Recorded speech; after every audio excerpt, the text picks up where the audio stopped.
Hey there, North Texas, on what has been a hot Saturday, but of course it definitely could be way worse this time of the year. In fact, the high didn't even make it to 100 degrees this afternoon out at DFW Airport, 99. That's only 2 degrees above normal because a reminder, we are in what is typically our hottest time of the year. This morning wasn't all that bad, 73 for the low. And some of you picked up even some bonus rain early this morning. Maybe you were woken up by some of those thunderstorms. 3/10 of an inch of rain fell out at DFW Airport, but I know not necessarily everybody saw that rain. Those showers and storms were along a front that actually didn't really cool us off a ton today, but it did bring lower humidity to the area, so we don't have a heat index at this hour. 98 degrees.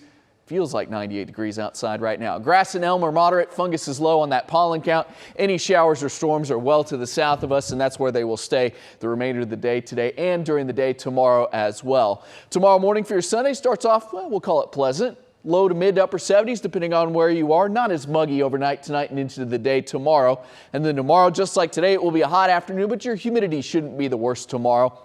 So for most of you, 98, 99 will feel like 98, 99, maybe 100 degrees. A few places could briefly hit that 100 degree mark tomorrow afternoon. Yes, I know it is hot, but once again, it is still August. Let's talk about the tropics because we do have our next named tropical system out there. It is Tropical Storm Debbie. Officially became a tropical storm about an hour ago, maybe a little bit longer than that. It's just north of Cuba, kind of between Key West and Cuba at the moment. Winds of 40 miles an hour. It's going to move up through the Gulf, potentially making landfall somewhere in northern Florida as a hurricane, briefly intensifying into a hurricane, maybe right as it makes landfall. But then the storm's going to slow down and kind of spin off the coast of the Carolinas and just kind of stay in the same location for several days on end later this week. And what that's going to do is it's going to contribute to a lot of rain in portions of Florida and the Carolinas, a foot plus for coastal areas of Georgia, South Carolina, even parts of Florida as well. This will be a soaking system for that part of the country. Of course, there will be a little bit of storm surge, a little bit of wind as well.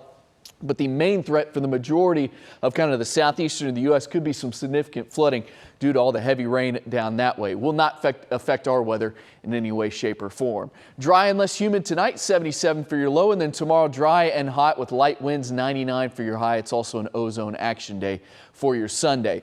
Enjoy the brief below 100 degree temp because you can see what happens on Monday. It's up to 101, and then the heat keeps going up by Wednesday. Could even be 104. Anything hotter than 102 will be the hottest day of the summer so far. So right now I have that on Wednesday. Late this weekend into next weekend, we may see, kind of like this weekend, a weak front try and move in. Could drop the highs briefly below 100 degrees, and there could be a few pop-up showers or storms, but I wouldn't count on much. And then those triple digits roll on for that second week of August.